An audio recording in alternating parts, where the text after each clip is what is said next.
What's up, everybody? I'm Will Charlton. Welcome to another edition of Noteworthy in the NCAA, a weekly short podcast talking about the latest happenings going on across the landscape of college sports. And we are officially in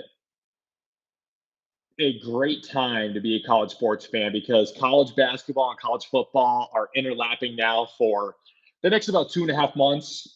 We got all of November, all of December, and then a little bit of January where we still got a couple games for the college ball playoff and the national championship, which takes place in mid-January now. So it's going to be a fun couple months here to have college basketball on pretty much every weeknight, and then college football as well. Heading down the stretch in college football, there's heading into week 12 now. So there is week 12, week 13, week 14, and week 15. So we're almost at the end of the college football season. Week 15, I'm pretty sure, is the Army Navy. Yeah, that's the Army Navy game week. And then it's conference championships.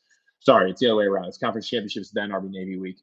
So yeah, week 15 is the conference championship week, and we are now in week 12. So we are we're in a fun time to be a college sports fan right now. But let's kind of get into the topics of from week one of the college basketball season. The new AP poll was released earlier today for week two. So I will share my screen with you guys here to go over this new AP poll. So here we go. Here's the new AP poll for the men's basketball week two. Houston takes over Purdue as the number one team after Purdue kind of struggled against Oakland the other night. They only won by 10 points over Oakland, who is one of the better mid majors. I mean, Greg Kampe is the second longest tenured head coach in all of college basketball, right behind Tom Izzo. And you see Michigan State at 17 there after a nice win against Arkansas, which kind of propelled them up in the rankings. They were 22 last week, so I think they jumped 5 spots. So the Sparty's in there. UConn is still 3, Duke's still 4. Arizona takes a big jump to 5 after being 15 last week. They beat Florida, who's now at 10. That game was a lot of fun last Monday. Florida, Arizona, that was a great way to tip off the college basketball season in Vegas. I'll tell you what, Arizona really played well that game. That was a lot of fun to watch. Florida, you could tell they're still kind of figuring out what they have in that game.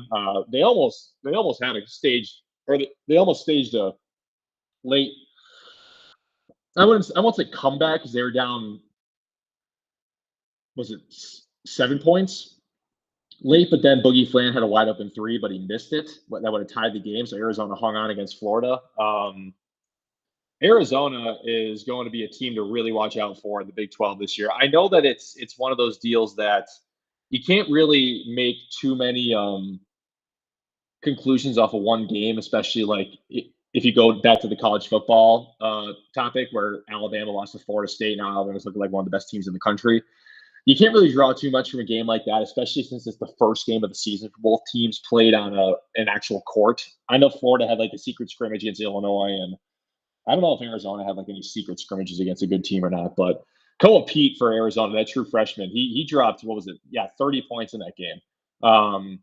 So Koa Pete is going to be one of the top freshmen to watch out for. So yeah, look out for Arizona to be a contender in the Big 12 this year too, as well as BYU.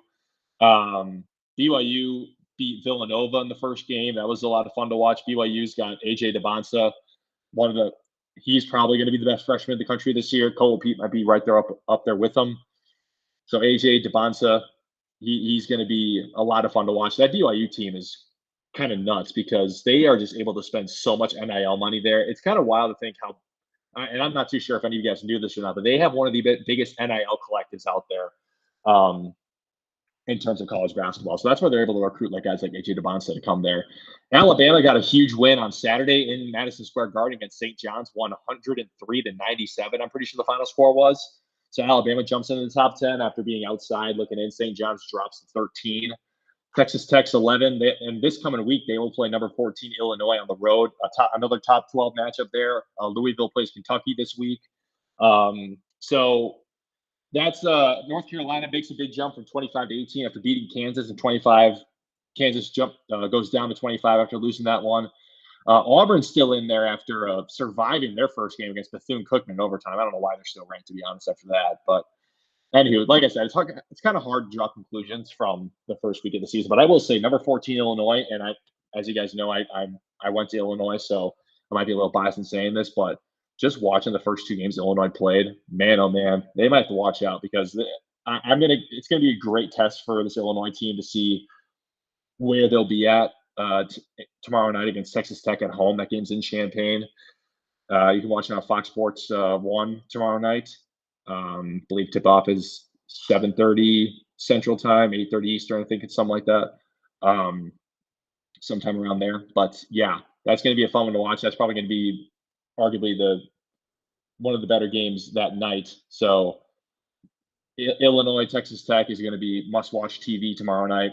That's going to be a really fun one. Illinois is 10 deep this year. They got both Ivisic brothers who are 7-footers and both can stretch the floor, which is really impressive. Kylan Boswell's looking like one of the better point guards so far out there.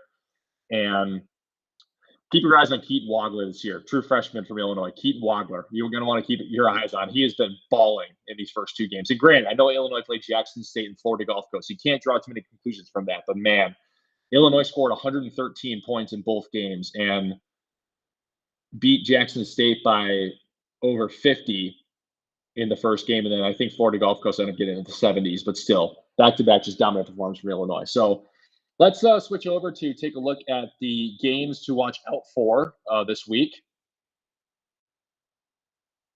And I'll now switch my screen over to Andy Katz's top 10 games to watch this week. Kentucky Louisville, like I mentioned, that's number one. That's going to be a great game and at the KFC Yum Center. Arizona plays UCLA in a neutral court. I believe that game is at the Clipper Stadium in LA. UConn plays BYU on a neutral court. I don't know where that's going to be, but that's going to be a fun one. Purdue goes to Alabama, so that's going to be a really fun one to watch. And then there's the Texas Tech Illinois game I mentioned. Houston's got the return game with Auburn from last year. That's on a neutral court, though. Creighton goes to Gonzaga.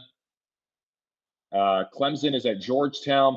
You got the backyard brawl, Pitt at West Virginia, and then Dayton, Cincinnati, and a Ohio matchup there on a neutral court as well.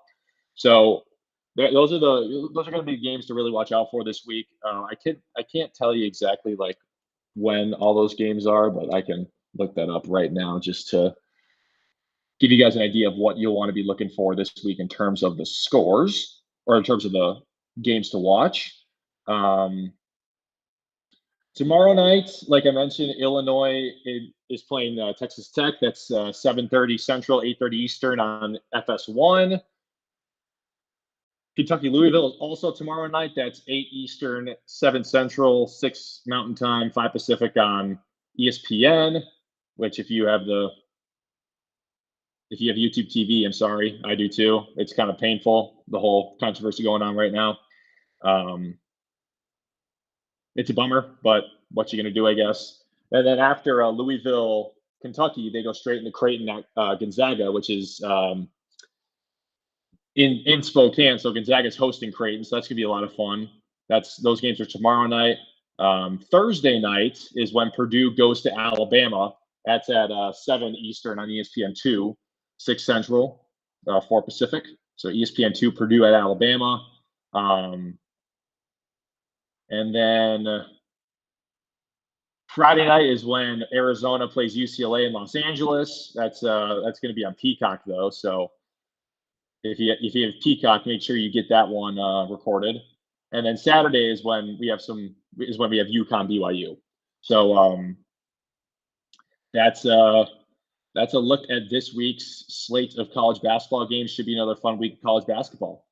And now let's talk about the new updated KenPom rankings for this week.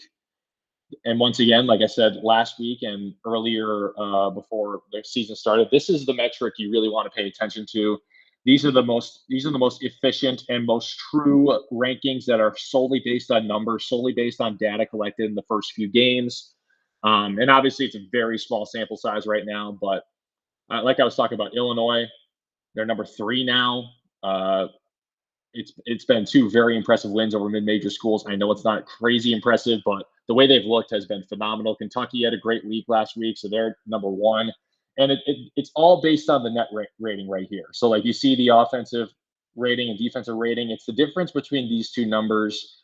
And that's what propels you to the highest net rating. So yeah, the top 10: Kentucky, Houston, Illinois, Duke, Florida, UConn, Purdue, Gonzaga, Michigan, Arizona. And then you see the rest of the list here. This is going to be constantly updated every single day. Every time there's games, this is going to be updated. So this is pretty much your encyclopedia to keep track of how teams really look throughout the college basketball season. Um, so yeah, it's gonna be a fun week of college basketball, and we'll show you the updated list of KenPom rankings once again next Monday. But before we stop the podcast today, I want to talk about the ACC football status.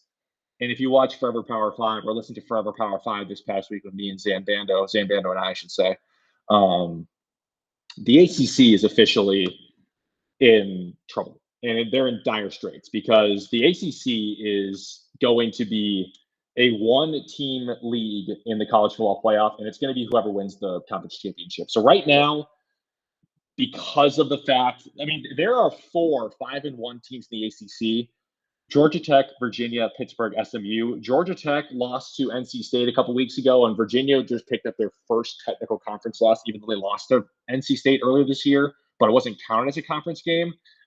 Pretty ridiculous. I don't get how that works.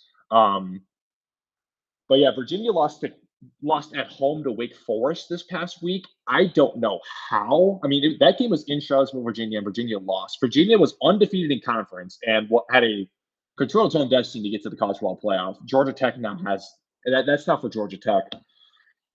But let's say a team like Pittsburgh or SMU, or I guess Duke is 4-1 in the ACC, and they could still win the ACC, and they have 4 losses.